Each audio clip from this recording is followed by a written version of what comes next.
안녕하세요. 오늘도 이곳을 놀러와 주신 여러분들을 향해 인사를 크게 한번 올려봅니다. 즐겁고 속이 시원해지는 사연을 찾고 계신 여러분들을 위해 제가 평소에는 풀어내지 않고 속으로만 쌓아두고 있었던 저희 시댁 이야기를 살포시 꺼내보려고 합니다. 저도 한 성격 하는 덕에 당하고만 살지는 않았지만 그럼에도 불구하고 독불장군처럼 나오시는 시댁 어르신들 때문에 속이 상했던 적이 한두 번이 아니었거든요. 아무리 남편이 제 편을 들어준다고 해도 어른이 말씀하시는데 토를 단다고 툭 뱉어버리시면 저희는 합주기가 될 수밖에 없지 않겠습니까? 하지만 원래 마무리는 묵직한 한 방으로 끝내는 거라 했습니다. 제가 어떤 방법으로 저를 되찾게 되었는지 여러분들께 그 숨겨진 이야기를 들려드리겠습니다. 지금부터 어떻게 보면 경악스럽고 어떻게 보면 속이 시원한 이야기를 시작해 보도록 하겠습니다. 끝까지 함께 해주실 거죠? 저는 나름 부잣집에서 태어나 엄청난 사랑을 받으면서 무럭무럭 자랐고 당연히 고생이라는 것을 단 한 번도 하지 않고 살아왔습니다. 아주 어릴 적에 TV에 나오던 발레리나를 보고 한눈에 사랑에 빠져서 저는 발레를 배우겠다며 어머니 아버지께 엄청나게 떼를 썼고 제가 끈기가 부족한 아이였기에 엄마는 그냥 무용학원을 보내주셨습니다. 어차피 이러다가 말겠지. 뭐 한 3, 4개월 배우고 나면 재미없다고 그만두겠지 싶었는데 제가 발레 학원을 다니면서 엄청난 재능이 있다는 것을 발견하게 되었습니다. 물론 엄청난 재능이라는 게 저만 가지고 있는 것은 아니니 수많은 경쟁에서 밀리기도 했지만 저는 대한민국에서 알아주는 예술중학교, 예술고등학교 무용과를 졸업했습니다. 당연한 수순으로 저는 알아주는 무용과가 있는 대학에 진학을 했고 발레가 유명한 나라인 러시아로 유학까지 다녀오게 되었습니다.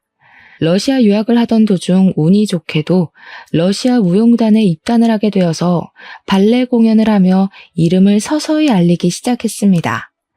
하지만 타지에 나와 있는 것이 너무나도 외롭고 힘들었기 때문에 저는 계속 한국으로 돌아가고 싶다는 열망을 가슴 안에 품고 지내고 있었습니다.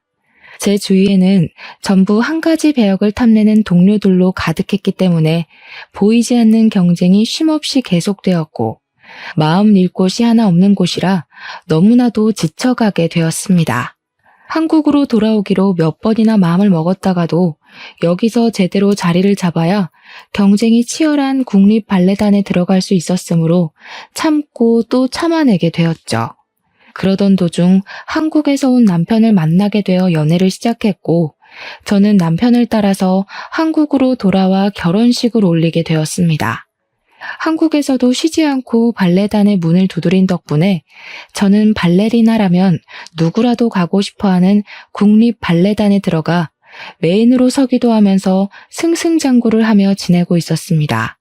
남편의 집 또한 저희 집 못지않게 부유한 집안이었기 때문에 시댁에서도 친정에서도 저희 사이를 반가워하셨고 덕분에 평화로운 나날들을 보내고 있었습니다. 하지만 평화가 계속되고 행복이 지속되면 그만큼 큰 시련이 온다는 이야기가 있지 않겠습니까? 저에게 악재가 겹치고 겹치게 되었습니다. 저희 아버지는 사업체를 운영하고 있었는데 분명 아무런 문제가 없었던 상품들에 문제가 생기기 시작하면서 전량 리콜 사태가 벌어지게 되었습니다.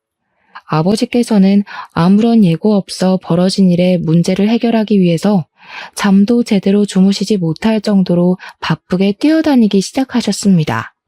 하지만 공장 상황은 나아지지 않았고 아버지께서는 갑자기 떠안게 된 부채에 이리저리 돈을 빌리러 다니기 시작하셔야 했습니다. 은행에서 돈을 대출받을 수 있게 된 아버지는 1차적인 공장 부도를 넘긴 뒤 서둘러 빚을 갚기 위해 신제품을 출시하게 되었습니다. 그런데 그 물건에서도 문제가 발생되는 바람에 또다시 한바탕 피바람이 불기 시작했습니다. 공정 과정에서 문제가 발생되어 버린 것입니다. 신제품은 드라이기였는데 불이 난다는 신고가 접수가 되면서 고객센터가 난리가 나게 되었고 결국 뉴스까지 소개가 되면서 소비자들이 물건을 사용하지 않게 되었습니다. 폭발 사고가 날 뻔해서 아주 큰일이 나는 줄 알았다. 전선이 합선이 되어서 감전이 되는 줄 알았다 하는 고객들의 말도 안 되는 인터뷰까지 고스란히 전파를 타게 되었습니다. 물론 불꽃이 일어나서 드라이기 작동이 멈춘 일은 있었지만 폭발이라든지 합선에 대한 일은 신고 접수된 부분이 없었습니다. 하지만 사람들은 자극적인 것에만 집중을 하기 시작했고 당연하게도 아버지의 사업은 한순간에 쓰러지게 되었습니다. 정말 치사하게도 은행에서는 아버지의 사업이 크게 무너져 내리기 시작하니까 투자금을 회수하겠다면서 이자까지 한 번에 갚아달라고 아버지를 옥죄기 시작했습니다. 아버지는 갑자기 들어온 투자금 회수 압박에 정신을 차리지 못하셨고 잠시 자포자기한 틈을 타 부도까지 맞이하게 되었습니다. 부도에서 끝이 났더라면 다행인데 양심적으로 회사를 운영하셨던 아버지께서는 오랜 시간 함께 일한 직원들이 한 푼도 받지 못하고 실직하게 되는 것을 그냥 보지 못하셨습니다. 공장 부도로 인해서 축소되었던 직원들의 특근비와 퇴직금, 그리고 월급까지 챙겨주시는 바람에 아버지는 쓸데없는 빚까지 더 지게 됐습니다. 아버지께서는 일이 이렇게 된 부분에 있어서 다시 한번 조사를 하기 시작하셨고 혼자서 갖은 무시를 다 당하시면서도 꿋꿋하게 진상을 밝히길 원하셨습니다. 결과적으로 아버지 밑에 계시던 임원 중 한 분이 거래 대금을 중간에서 횡령을 했던 게 가장 큰 이유였다는 것이 밝혀졌습니다. 공장을 계약하는 과정에서 뒷돈을 챙겼으며 단가보다 훨씬 저렴하게 물건을 뽑아내야 했기에 하자가 있었다는 것을 알게 되었습니다. 아버지께서 모든 걸 알게 되었을 때는 그 임원은 이미 해외로 도망을 간 뒤였고 흔적을 지우고 사라진 탓에 아버지가 모든 빚을 떠안게 되었습니다. 정원에 딸려 있어서 봄이 되면 꽃이 피고 여름이 되면 열매가 맺히고 가을에는 단풍이 지던 저희 집은 한순간에 낡아빠진 빌라로 변해버리게 되었습니다. 한평생을 전업주부로 사셨던 어머니께서는 바뀌어버린 환경에 적응을 하시느라 꽤 고생을 하셨습니다. 그 빌라조차도 사실은 저와 남편이 갑자기 벌어진 일에 놀라서 급하게 얻어들인 빌라였습니다. 빚쟁이들은 어떻게 알았는지 제 계좌까지 정지를 걸겠다면서 협박을 하기 시작했고 저에게 돈을 갚으라고 난리를 피우기 시작했습니다. 저는 그 스트레스로 인해 잠도 제대로 자지 못했습니다. 이 모든 일이 결혼 후 1년 만에 생긴 일이라 저는 귀한 우리 며느리에게 눈에 가시인 며느리로 전략하고 말았습니다. 집안이 꽤 이름 있는 작은 가전들을 만들어내는 사업을 하고 있었기에 본인 아들이 제 덕을 좀 볼 수 있겠거니 하고 생각을 했었는데 집이 갑자기 망해버렸으니까요. 저에게 할 줄 아는 거라고는 춤추는 거밖에 없는데 앞으로 그 빚을 갚아내며 어떻게 먹고 살 거냐면서 무시를 하기 시작하셨습니다. 저는 솔직히 어안이 벙벙했죠. 결혼할 당시만 하더라도 우리 며느리가 알아주는 발레리나다, 복덩어리다 하시던 분들이 집이 무너져 내리니까 완전히 달라진 태도를 고수하셨으니까요. 시부모님께서 그런 이중성을 보여주실 거라고는 생각도 못했었기 때문에 저는 반전 영화를 본 것 마냥 놀랐습니다. 하지만 그런 시련을 겪는 중임에도 불구하고 우리 남편이 정말 사랑으로 저를 감싸 안아주고 든든하게 저를 지켜주었다는 것입니다.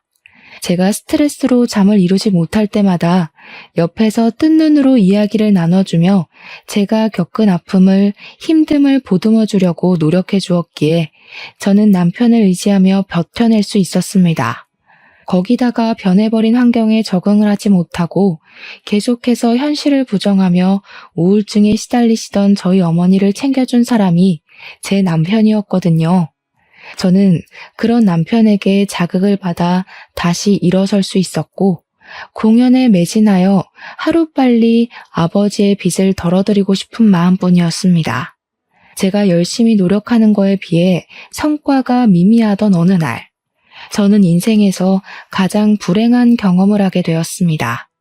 바로 제가 공연 리허설 무대를 하고 있다가 사고를 겪게 된 것이었습니다. 계속된 빚 압박에 불면증을 겪게 되면서 며칠 내내 잠을 제대로 자지 못해 수면 부족으로 컨디션이 무척이나 저조한 상태였습니다. 전날 밤에도 역시 잠을 1시간도 채 자지 못해서 남편이 이번 공연에서는 사정을 이야기하고 다른 사람과 역할을 바꾸는 것이 어떠냐고 조언을 했지만 저는 욕심을 부렸었습니다. 그깟 잠 따위 자지 않아도 충분히 몸이 기억하기 때문에 할 수 있다고 생각하고 리허설 무대에 들어가게 되었는데 파트너와 합을 맞추다가 삐끗하게 된 것입니다. 발목이나 발가락을 다쳤더라면 오히려 상관이 없었을 텐데 리프트라고 하는 남자 무용수가 여자 무용수를 들어올리는 동작을 하다가 균형을 잃게 된 것입니다. 남자 무용수의 팔 힘으로 버텨야 하는 동작이었는데 제가 균형을 제대로 잡지 못하니 그대로 위에서부터 추락을 하게 된 것입니다. 하필이면 바닥에 안전매트 없이 리허설을 하고 있었고 제가 떨어지는 과정에서 몸을 비트는 바람에 꼬리뼈와 허리로 무대 장치의 충격을 고스란히 흡수하게 된 것입니다. 너무나도 갑작스럽게 일어난 큰 사고에 현장에 있던 관계자들은 물론이고 저까지도 너무 얼이 빠져버렸습니다. 안전장치만 있었어도 이렇게 크게 다칠 일은 아니었는데 본 공연처럼 이루어지는 리허설이었기 때문에 저는 그대로 일어나지 못하고 들것에 실려 대학병원으로 이송되었습니다. 긴급 수술이 필요하다는 의사의 말에 공연은 당연히 다른 배우가 서게 되었고 저는 허리와 꼬리뼈를 재건하는 수술을 받게 되었습니다.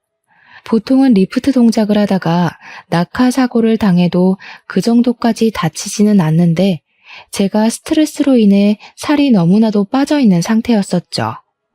누워있는 상태로 허리를 비틀며 떨어진 탓에 꼬리뼈 부분이 정통으로 충격을 받게 된 것입니다. 허리는 살짝 금이 간 정도였지만 꼬리뼈가 좋지 못한 상태로 부러진 탓에 저는 수술 후에도 재수술이 필요하다는 소견을 받게 되었고 재활치료도 받아야 한다고 했습니다. 그래도 무용하는 데는 문제가 없겠지 하며 혼자 긍정적으로 생각을 했지만 재활치료도 1년 이상 걸린다는 말에 점점 불안한 마음을 가지게 되었습니다. 2차례 수술 끝에 3개월이 지나고 나서 첫 재활훈련에 들어가게 되었는데 그때까지도 저는 제대로 걷질 못해서 휠체어를 타고 이동을 해야 했습니다. 당연히 제 모습을 보고 부모님께서는 하염없이 눈물만 흘리셨죠. 그 오랜 시간 무용을 하면서 이렇게까지 다쳤던 적이 단 한 번도 없었으니까요. 반면 시댁에서는 난리가 나도 그렇게 난리가 날 수 없었습니다. 이대로 못 걷는 건 아니냐, 무용도 더 이상 못하는 것 아니냐고요. 거기다가 가진 게 하나도 없는 인간인데 몸뚱어리까지 병신되면 우리 아들이 수발을 들어야 하는 거 아니냐, 그 꼴 못 본다고 상처를 주셨습니다. 마지막으로 병문안을 오신 것도 제가 2차 수술을 마친 직후였는데 제가 눈을 뜨자마자 혀를 끌끌 차면서 마음에 드는 게 하나도 없다고 하시고는 가버리셨습니다. 시댁에서는 남편을 붙잡고 진지하게 이혼을 하라고, 저러다가 진짜로 못 걷게 되면 어떻게 하려고 하냐며 닥달을 하셨다고 하더라고요. 하지만 남편은 그런 시부모님에게 정색을 하고는 어떻게 아픈 사람을 두고 이혼하라는 말을 할 수 있냐면서 화를 냈다고 했습니다. 평생의 반려자로 생각하는 사람이 아프면 그럴수록 자기가 더 힘이 되어 주어야 하는 것 아니냐고요. 제가 설사 무용을 2번 다시 하지 못한다고 해도 우리 부부가 먹고 사는 데엔 아무 문제도 없다면서 시부모에게 2번 다시 그런 말을 꺼내지 말라고 했습니다. 돈이 많으면 베풀면서 살아야 하는 게 세상의 순리고 우리 와이프 재활하는 데 도움을 줄 생각을 해야지. 2분 다 너무하신 거 아닙니까? 어떻게 사람이 한순간에 무너지자마자 이혼을 하라는 이야기를 아무렇지도 않게 하실 수가 있어요. 반대로 제가 지금 우리 와이프와 같은 상황이라면 부모님께서는 그런 수모를 겪고도 2다리 뻗고 주무실 수 있을 것 같습니까? 시부모는 그 말에 아무런 대답도 못 하셨다고 해요. 물론 우리 남편이 아깝긴 아깝죠. 남편은 제약회사 신약개발연구실에서 일을 하는 사람이었는데 능력이 참으로 출중한 사람이었습니다.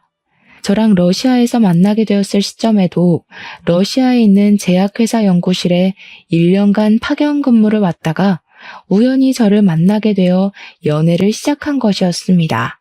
우리 남편은 연봉도 꽤 높은 사람이었고 사실 제가 일을 하지 못한다고 해서 먹고 사는 것에 큰 지장이 생길 만한 상황 자체는 아니었습니다. 하지만 제가 남편에게 우리 부모님의 빚을 같이 갚아달라고 할 마음은 전혀 없었기 때문에 어떻게 해서든 제 힘으로 헤쳐나가고자 아등바등했던 것입니다. 제 월급의 전부를 저희 친정에다가 드리고 있었기 때문에 제가 일을 하지 못한다면 친정 부모님께서 많이 힘들어하실 것 같았거든요.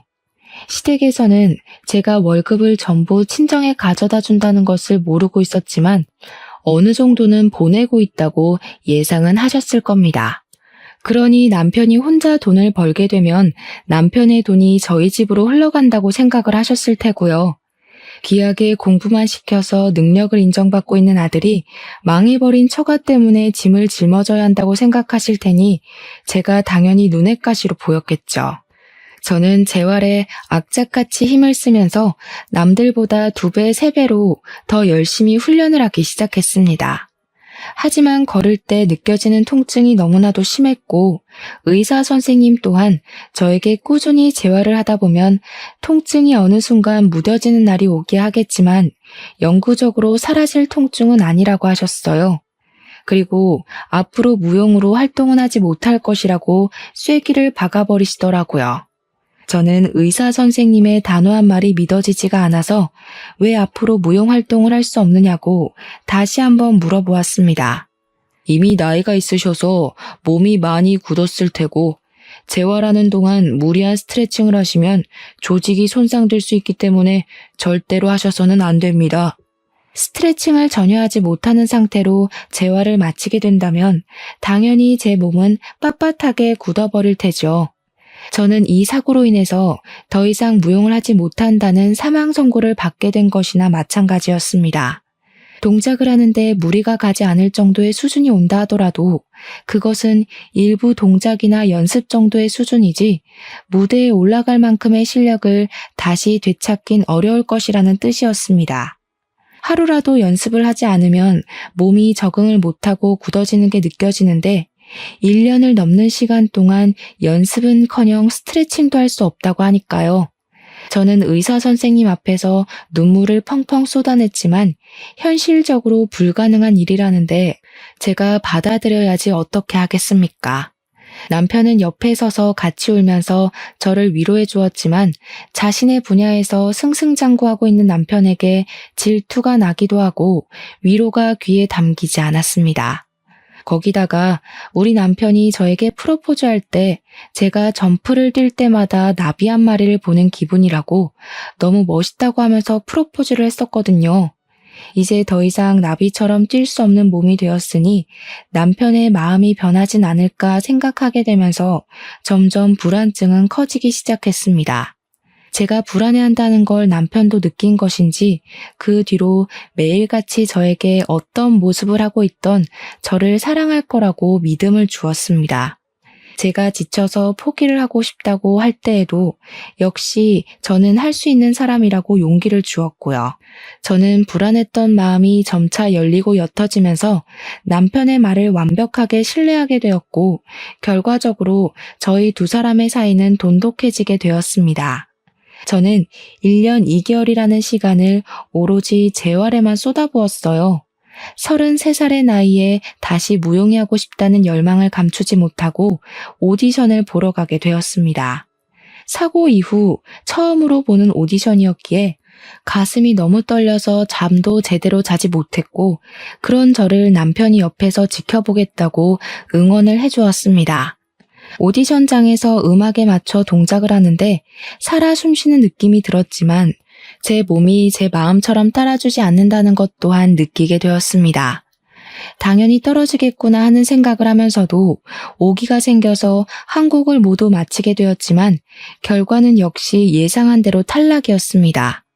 30대 중반으로 가고 있는 저와 20대 초중반의 젊은 친구들의 차이가 어마어마했고요. 제 실력 자체가 예전과 비교했을 때 정말 형편없는 수준이었거든요. 저는 오디션을 보고 왔다는 것 자체로도 동기부여가 되어서 세상을 향해 한 발짝 내딛는 것 같은 기분이 들었습니다. 하지만 시댁에서는 저에게 허튼 짓을 하지 말라고 지금이라도 공부를 해서 공무원이라도 해보라고 압박을 주기 시작했습니다. 공무원이라는 게 말처럼 쉽게 할 수 있는 일이 아니지 않겠습니까? 애들 장난을 하는 것도 아니고 말만 뱉으면 다 되는 건 아니지 않습니까? 당연히 저는 시댁에 거절의 의사를 밝혔는데 시모가 저에게 큰 소리를 치시더라고요. 그러면 그거마저 하지 않으면 평생 우리 아들한테 기생해서 살 거야? 제가 무슨 벌레인가요, 어머님? 기생이라뇨. 제가 다치고 싶어서 다친 것도 아닌데 그때부터 지금까지 정말 너무하시네요. 말이라도 수고했다고 못해주세요. 저도 재활치료하느라 힘들었어요. 이대로 걷지도 못하게 될까봐 불안해서 잠도 못 잤다고요. 아유, 드세다 드세. 어디 시어머니한테 말 대답을 하니? 너 우리 아들한테도 그렇게 이야기하고 쥐잡듯이 잡는 건 아니지? 시모는 그냥 모든 것이 마음에 안 든다는 식으로 말씀을 하셨고 저는 그런 시모를 무시하기 시작했습니다. 어차피 남편 앞에서는 한마디도 못하시는 분들이었기에 시모와 통화를 하든 시댁에 가든 저는 남편 옆에서 떨어지지 않았습니다. 그러니 시모도 저에게 잔소리를 하지 못했고 저에게 상처 주는 행동도 하지 못하셨습니다. 처음부터 이렇게 해야 했는데 제가 너무 뒤늦게 한 거죠. 사실 저희 남편에게는 형이 하나 여동생이 하나 있는데요. 아주버님은 정말 무뚝뚝하고 자기 일 이외에는 신경을 쓰지 않는 사람이라 가족들에게까지 관심을 두고 계시는 분들이 아니었습니다. 시부모님께서 저에게 잔소리를 하고 화를 내셔도 아주버님은 들리지도 않는 건지 세상 무심하게 자기 할 일만 하시는 분이었는데 신우는 차원이 다른 사람이었습니다.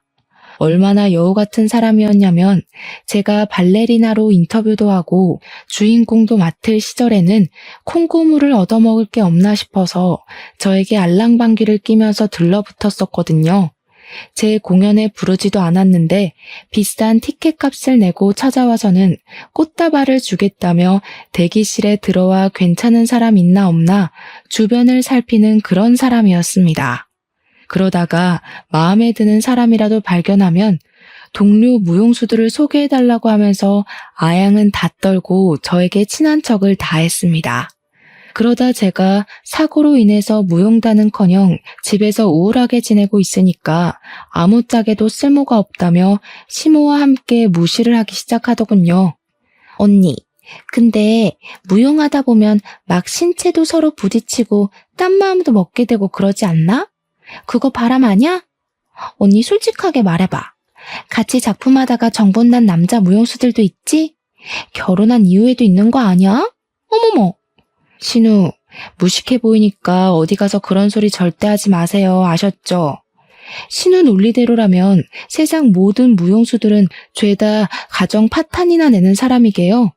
신체가 접촉하는 건 최소한의 부위인 거고 그것도 전부 무용 동작일 뿐인데 그런 아름다운 춤을 보고 불순한 생각만 하신 거예요? 신우는 문화생활을 즐기면 안 되겠다.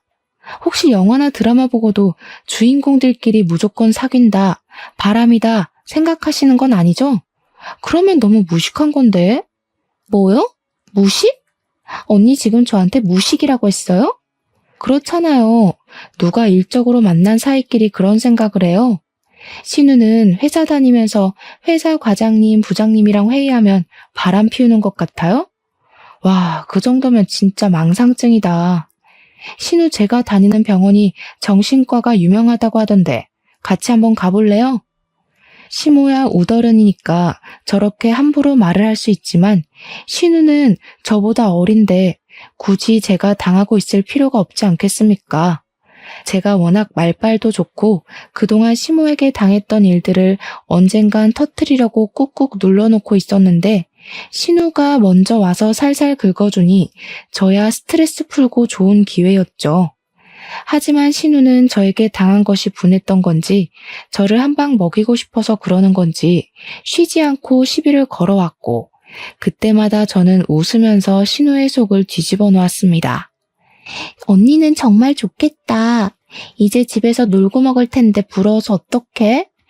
난 능력을 인정받아서 승진을 했는데 그러니까 여유 시간이 하나도 없지 뭐야. 그냥 나도 시집이나 잘 가서 언니처럼 집에서 빨래하고 설거지하고 청소하면서 살면 너무너무 좋을 텐데. 그러니까요, 신우. 시집을 잘 가야 저처럼 집에서 집안일하며 여유도 부리고 할 텐데. 신우는 시집을 잘 갈 수 있으려나 모르겠어요. 능력 인정받았을 때 가치를 올려둬야 나중에 저처럼 편안하게 살죠. 신우는 지금부터 열심히 노력해야 되겠다. 진짜 얼마나 약을 잘 올리는지 화가 나는데 화를 내면 좀생이처럼 보이게 만드는 재주가 있더라고요. 그래서 저도 살살 약을 올리면서 신우 속을 긁었습니다. 정말 피는 못 속인다고 신우가 왜 시모 딸인지 절절하게 알게 되었거든요. 성격이 둘이 똑같은데 어디 가서 말 안 해도 모녀지간인 게 티가 나더라고요. 저도 지지 않고 맞받아치기 시작하니까 시모도 신우도 대놓고 욕도 못하고 끙끙 앓기만 하고 있었습니다. 그러다 둘이 건수를 잡은 건지 하루는 저를 불러내더라고요. 이번에는 어떤 걸로 저를 뒤집어지게 만들려고 하나 혼자 시댁에 가면서 걱정을 했는데 아니나 다를까 이제 슬슬 아이를 가지라고 하더라고요. 너도 이제 일을 쉬고 있으니까 아이를 가져야지 않겠니? 원래 집안이 복작복작할수록 복이 들어오는 거다. 하지만 저랑 남편은 처음 결혼을 약속했던 그날부터 지금까지 변함없이 딩크족으로 살기로 했었거든요. 저희 둘 다 아이를 별로 좋아하지 않기도 했고 한 사람의 인생을 책임져야 한다는 것이 부담스럽게 느껴지기도 했고요. 무엇보다 제가 무용을 했던 사람이었잖아요. 무용수에게 임신과 출산은 몸이 엄청나게 망가지는 일이나 다름없었죠. 골반부터 시작해서 온몸의 뼈가 다 열리고 장기의 위치가 바뀌니까요. 남편도 제가 무용을 얼마나 중요하게 생각했는지 잘 알고 있는 사람이었기에 딩크로 사는 것에 동의를 해주었고 그 마음은 지금까지 변치 않았습니다. 그런데 시댁에서는 이제 제가 바깥 활동을 하지 않으니까 아이라도 가져서 집안의 보탬이 되라고 이야기를 하는 것이었습니다.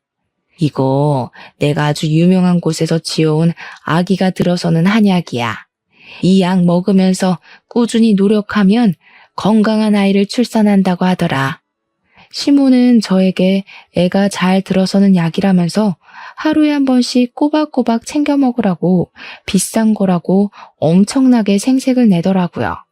그런데 제가 뼈 수술 이후에 계속해서 칼슘제와 병원에서 처방받은 약을 먹고 있었는데 약과 약이 충돌해서 어떤 부작용이 생길지도 모르는데 어떻게 먹겠습니까?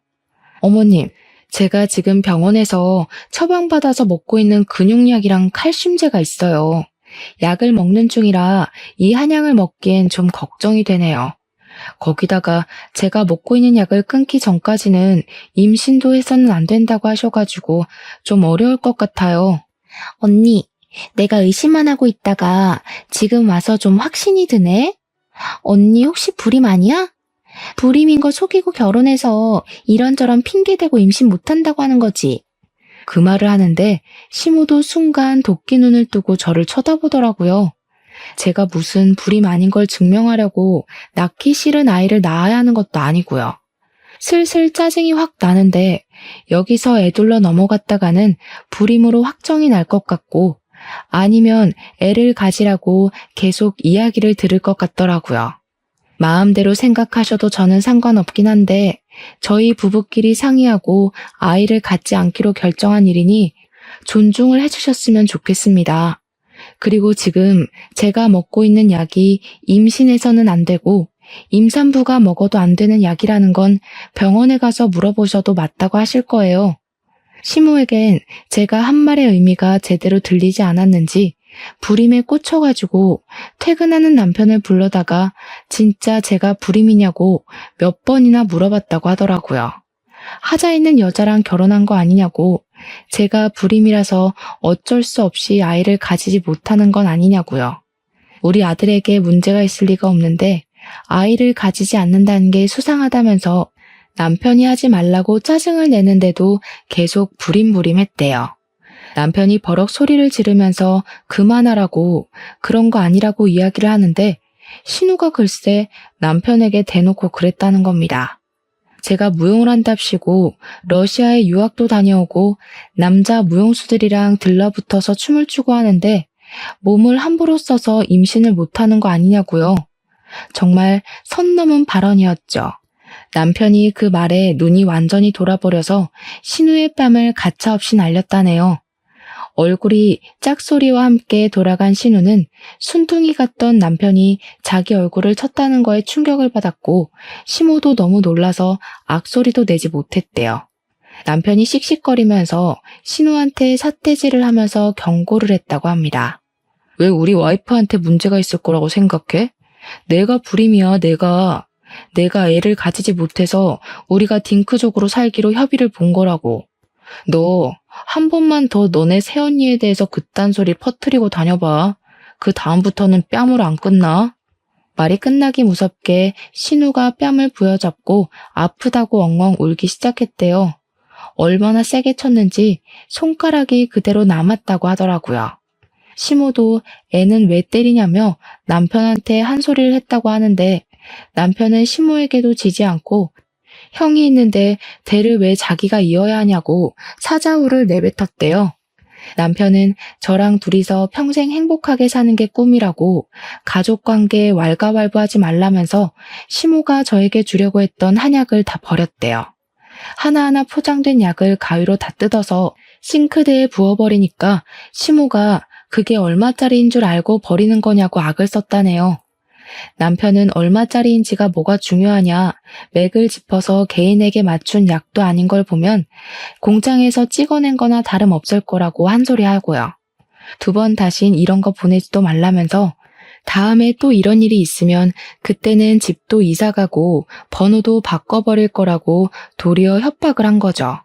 남편이 제가 없는 자리에서 한바탕 난리를 친 덕분에 시모도 신우도 한동안은 저에게 연락도 하지 않고 속도 뒤집어 놓지 않더라고요. 그날 집을 나오는 남편이 눈을 부라리면서 전화하지 마! 라고 외친 덕분이라며 저한테 잘했지 하는데 잘했다 해줬습니다. 근데 시댁에서 그 난장판을 피우는데 아주버님도 자리에 계셨다고 하더라고요. 자기 여동생이 뺨 맞고 시모가 바락바락 소리를 지르는데도 눈 하나 깜빡 안 하더래요. 남편이 집에 간다고 나오니까 그제야 잘 가라고 인사 한마디 한 게 끝이라는데 그 이야기를 듣고 아주버님도 진짜 대단하다 싶었죠 뭐. 그렇게 평화로운 시간을 보내던 도중에 저와 함께 같이 공연을 했던 무용 선배에게서 오랜만에 연락이 왔습니다. 제가 살고 있는 동네에 무용학원을 열게 되었는데 제가 일을 하지 않고 있다는 소식을 들었다면서 강사로 일을 해볼 생각 없냐고 물어보더라고요. 꾸준한 재활을 통해서 공연을 2-3시간 올리는 것은 무리가 있지만 웬만한 동작은 다 할 수 있었기에 냉큼 하겠다고 답장을 보냈습니다. 무용과는 더 이상 인연이 닿지 않을 거라 생각했는데 다시 할 수 있다고 생각을 하니 가슴이 무척이나 두근거렸습니다. 거기다가 부모님의 빚을 갚는 것에 도움을 드릴 수 있다고 생각하니 기뻤고요. 제가 다시 일을 시작했다는 소식이 시댁에도 들어간 건지 시모가 볼멘 소리로 우리 아들 밥은 누가 챙기냐 하는 소리를 듣긴 했어요. 물론 무시했습니다. 시모의 말 한마디 한마디에 반응을 해주면 오히려 더 발작하시며 달려드시더라고요. 수술해서 요양하는 동안 집에 붙어 있으면서 집안일을 좀 하는 것 같길래 한시름 털었더니 또 일을 하겠다고? 그거 얼마나 번다고. 우리 아들 밥 차려주는 게 더 중요하지. 우리 아들이 돈도 잘 버는데 굳이 일을 하겠다는 이유가 뭐야? 너 설마 사돈댁에 돈 갖다 바치니? 우리 아들이 벌어온 돈도 사돈댁 빚 갚는 데 쓰고 있는 건 아니지? 제가 그냥 한 귀로 듣고 한 귀로 흘리면서 네 아니요로만 일관을 하니까 시모가 엄청나게 답답했었나 봅니다. 고부간의 갈등은 저희 둘에게서 끝이 났어야 했는데 저희 부모님께 전화를 해서 시모가 엄청나게 답답했었나 봅니다.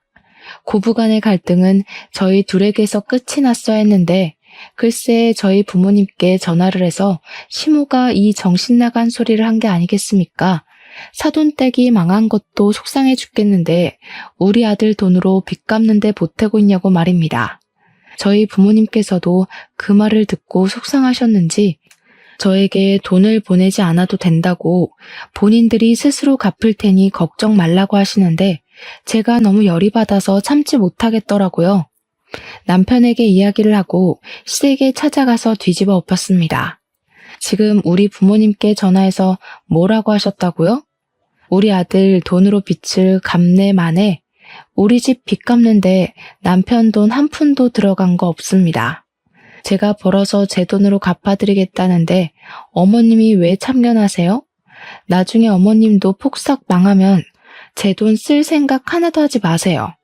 지금 어머님께서 먼저 선 넘으신 거니까 저도 절대로 가만히 있지 않겠습니다. 제가 와다다 큰 소리로 쏟아내니까 시모도 당황했는지 아무 말도 못 하시더라고요. 그날 이후 냉전 상태에 돌입해서 시댁의 발길을 한 6개월 정도 끄는 것 같았습니다. 그런데 정말 황당한 소식을 듣게 된 거죠. 아주버님께서 상견례를 했다는 겁니다.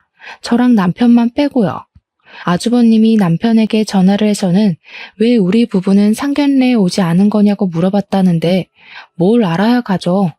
들은 게 없어서 못 갔다고 했습니다. 그렇게 기막혀 하고 있는데 신우가 저한테 전화를 해서는 또 속을 뒤집는 게 아니겠습니까? 언니, 이제 큰일 났다. 첫째 올키로 올 사람이 어마어마한 능력자라서 우리 엄마 아빠 둘 다 뿅 갔잖아. 나이가 40이 좀 넘은 게 흠이긴 한데 논문이며 연구 실적이며 국내 탑을 찍고 있는 사람이라네. 엄청난 과학자래. 대학 교수도 하고 있고. 우리 엄마 완전 신나서 동네방네 자랑하고 다녀. 뉴스에도 나오고 신문에도 나온다고. 작은 오빠도 알고 있던데. 유명한 사람이라고. 그게 왜 저한테 큰일 날 일이죠? 우리 엄마랑 죽도 잘 맞더라고. 언닌 이제 첫째 올케 눈치까지 보면서 지내야 할걸? 알고 보니 아주버님이랑 형님 사이를 주선한 게 신우더라고요. 신우의 회사에 자문으로 온 형님께 들러붙어서 친하게 지내다가 아주버님이랑 소개팅을 시켜준 것이었습니다. 신우도 승진을 하려면 백이 든든해야 한다고 형님에게 들러붙었던 건데 가족으로 묶이게 되었으니 자기 뒷배를 봐줄 사람이 생겼다고 엄청나게 신이 난 것이죠. 저희 부부 없이 진행된 상견례 이후 결혼 날짜가 확정이 되고 좋든 싫든 가족으로 엮이게 되었으니 형님을 소개해주겠다고 결혼식 며칠 전에서야 저희 부부를 부르더라고요. 큰애는 말이야, 조실부모하고 힘들게 자랐음에도 불구하고 자기 일을 어찌나 똑부러지게 하는지 걱정이 하나도 없어. 망한 사돈보다야 차라리 없는 게 낫다는 걸 이제서야 알게 되었다니까. 그 말에 남편이 빈정이 확 상했는지 벌떡 일어나서 집에 가자고, 여기 더 있어봐야 좋은 소리도 듣지 못할 텐데 하더라고요. 그래도 인사는 하고 가야 하지 않겠냐고 저도 기분이 팍팍 상했지만 형님 되실 분의 얼굴을 보면서 억지로 웃으면서 안녕하세요 하고 인사를 했습니다. 그런데 형님 되실 분이 제 얼굴을 너무 빤히 쳐다보는 게 아니겠습니까? 눈 한번 깜빡거리지 않고 제 얼굴을 뚫어지게 보더라고요.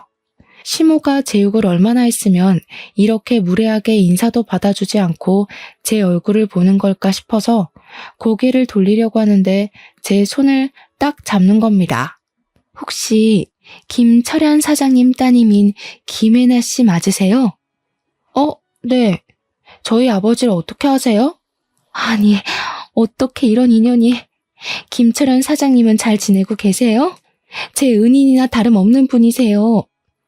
시부모도 아주버님도 신우까지도 모두 궁금해하면서 형님을 바라보자 형님이 이야기를 하기 시작하셨거든요. 저희 아버지께서 사업을 한창 열심히 하실 때 부유할수록 남에게 도움을 주면서 살아야 한다고 하셨었거든요. 보육원에서 제대로 된 교육을 받지 못함에도 불구하고 똑똑한 아이들을 위해 후원을 하시고 사교육도 시켜주시고 대학 등록금까지 지원을 하셨었습니다. 형님께서 자신이 거기에 선발이 되어서 공부만 할 수 있게 많은 지원을 받았던 학생이라고 덕분에 돈 걱정 없이 정말 제대로 된 교육을 받았다고 하시는 겁니다. 본인에게는 은인이자 부모님 같은 분이라는 거예요. 자기가 대학원을 졸업하고 해외 프로그램에 선발이 되면서 연구실에 가게 되었는데 그 타이밍에 저희 집이 부도가 난 거죠. 너무 먼 곳에 있어서 한 번도 찾아뵙지 못하고 시간을 보냈는데 한국에 돌아오고 나서 저희 집이 살던 집에 찾아가니까 이미 이사를 가고 없었다는 겁니다. 물어물어 찾아보려고 했지만 소식을 전혀 들을 수 없었다고 눈물까지 찔끔 흘리시는 게 아니겠습니까? 저에게 너무너무 감사한 분이라면서 이렇게 가족이 될 수 있어서 기쁘다고 저희 집에도 인사를 드리러 가고 싶다고 하더라고요. 시무랑 신우는 완전히 벙찌게 되고 아주버님은 갑자기 남편 옆에 찰싹 붙어서 사돈분이 엄청 대단하신 분이었다고 말을 꺼내시더라고요. 존경받아 마땅하신 분들이셨네. 사돈 어르신들이. 그런 일을 웬만한 마음으로 하기 어려운 건데 근데 우리 엄마랑 너는 그것도 모르고 그렇게 재수씨 구박을 한 거야? 아주버님의 예상치 못한 말에 시무랑 신우는 둘 다 흠칫 놀라더라고요. 형님 되실 분이 눈을 살짝 뾰족하게 뜨면서 제가 어디 가서 구박받을 만한 사람은 아닌데 하시며 제 편을 들어주셨고요. 신우가 형님의 뒷배가 필요하다고 하지 않았겠습니까? 자기가 언제 저를 구박한 적이 있냐고 오해라고 하더라고요. 저 둘째 올케랑 사이 엄청 좋은데 제가 구박을 하긴 뭘 하겠어요. 제가 손아래 사람인데 언니랑 저랑 되게 친해요. 친해? 웃기고 앉아있네. 너 내 와이프한테 불임 운운하면서 난리쳤던 기억은 아주 안드로메다로 보내버렸나 보다? 그 말에 형님이 기겁을 하시면서 어떻게 그런 말을 할 수가 있냐고 하셨습니다. 진짜 불임이면 어떻게 하려고 상처가 될 말을 아무렇지 않게 할 수 있냐면서 신우에게 무서운 사람이라고 하더라고요. 티가 나게 한 발짝 뒤로 물러서는 형님을 보면서 저도 속으로 고소함을 느끼고 있었죠. 저에게 나중에 따로 이야기를 할 시간이 있었으면 좋겠고 저희 부모님께 꼭 한번 감사 인사를 전하고 싶다고 하셨습니다. 그렇게 며칠 뒤에 형님과 아주버님은 결혼식을 올리게 되었고 저희 부모님께서 결혼식을 보러 오시면서 인사를 나누게 되었습니다. 저희 부모님이 등장하자마자 형님 눈에 시부모님은 꽂아놓은 보릿자루가 되는데 얼마나 웃기던지 남편이랑 저랑 뒤에서 몰래 웃었죠. 아주버님은 결혼을 한 이후에 완전히 제 남편이랑 짝짝꿍이 맞은 건지 저랑 형님을 시기하는 시무와 신우에게 잔소리를 퍼붓기 시작했습니다. 이렇게 애처갈 줄은 상상도 못했는데 저와 남편은 아주버님의 변한 모습에 형님이랑 천생연분은 맞나보다 하고 생각하게 되었죠. 신우와 시모는 그 뒤로 유독 제 눈치를 더 보면서 살게 되었는데 형님이 저희 아버지에게 본인이 보유 중이던 특허 기술의 독점 사용권을 넘겨주었기 때문이었습니다. 아버지의 사업이 어떻게 잘못되게 되었는지 사정을 전부 들으신 형님이 다시 한번 일어서보자 하시며 신기술의 특허 기술 독점권을 사용할 수 있도록 계약을 해주셨거든요. 기술 투자를 받을 수 있는 부자처도 알아봐 주시고 아버지께서는 다시 소량이지만 공장을 가동할 수 있게 되었습니다. 그 이후에 형님이 언론 인터뷰에서 홀리듯이 아버지와 인연을 이야기했고 방송을 챙겨본 시청자들의 심금을 울린 이야기였는지 아버지의 상품이 인터넷에 막 올라오기 시작했습니다. 저렇게 남을 위해 아낌없이 베푼 사람들에게 돈으로 혼쭐을 내줘야 한다면서 말입니다. 아버지께서는 형님 덕분에 좋은 투자처를 만나서 작은 공장 하나를 가동하다가 3년이 지난 지금 투자금을 모두 갚고 빚 또한 갚아낼 수 있을 정도로 성공하게 되었습니다. 덕분에 집안이 망했다고 저를 구박하던 시모도 더 이상 저를 구박할 수 없게 되었고 제 눈치만 보고 계시게 됐죠.